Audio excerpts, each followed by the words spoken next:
నమస్తే. Global Telangana association ఆధ్వర్యంలో ఈరోజు మెగా కన్వెన్షన్ అయితే నిర్వహిస్తూ ఉన్నారు. సో మరి దీనికి సంబంధించి మనతో పాటు మాట్లాడడానికి ఆర్మూర్ ఎమ్మెల్యే రాకేష్ రెడ్డి గారు అయితే ఉన్నారు. సార్, మరి గ్లోబల్ తెలంగాణ అసోసియేషన్ అని చెప్పేసి వరల్డ్లోనే నెంబర్ 1 మెగా కన్వెన్షన్ అయితే నిర్వహించారు. సో మరి ముఖ్య అతిథిగా రావడం జరిగింది. ఏం చెప్పదలుచున్నారు దీనికి సంబంధించి? ముఖ్యంగా గ్లోబల్ తెలంగాణ అసోసియేషన్ కన్వెన్షన్ 44 దేశాలకు విస్తరించింది.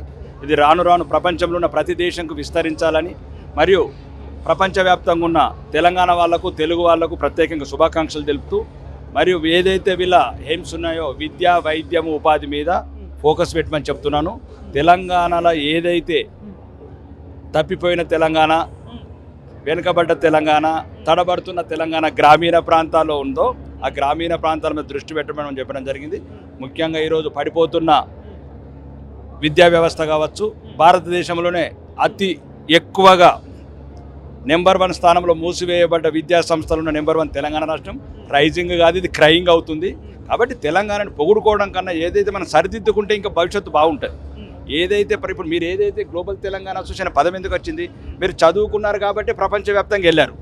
అప్పుడు మీకు గుర్తింపు వచ్చింది తెలంగాణ వల్ల, చదువు వల్ల వచ్చింది. ఆ చదువే నాశనం అయిపోతున్నది తెలంగాణలో. నిన్ననే 1441 స్కూల్స్ మూసేశాము. ఈ 10 సంవత్సరాల 10,000 స్కూళ్ళు మూసేశాము. ఈరోజు 58 డిగ్రీ కాలేజీలు, 28 పీజీ కాలేజీలు ఈరోజు మూసేశాము. రాజకీయ నాయకులు, ప్రభుత్వం ఏదున్నా, ఏ పార్టీ ఉన్నా విద్య మీద ప్రథమ దృష్టి పెట్టాలా. ఏదైతే కార్పొరేట్ రంగం, వైద్య రంగం ఈరోజు ఒక మాఫియాలాగా తయారైంది తెలంగాణలో. సామాన్యుడు, పేదవాడు వైద్యం అందక చచ్చిపోతున్నారు. ఈ ప్రభుత్వం ప్రత్యేకంగా సామాన్యుల పట్ల వైద్యం మీద దృష్టి పెట్టి వైద్య కానీ విద్య కానీ ఉచితంగా ఇచ్చే ప్రయత్నం చేయాలి. ఉచితం అంటే ఏదో పనికిరాని విద్య, పనికిరాని వైద్యం కాదు. నాణ్యమైన విద్య, నాణ్యమైన వైద్యం ఇస్తూ ఉపాధి అవకాశాలు పెంచాలా.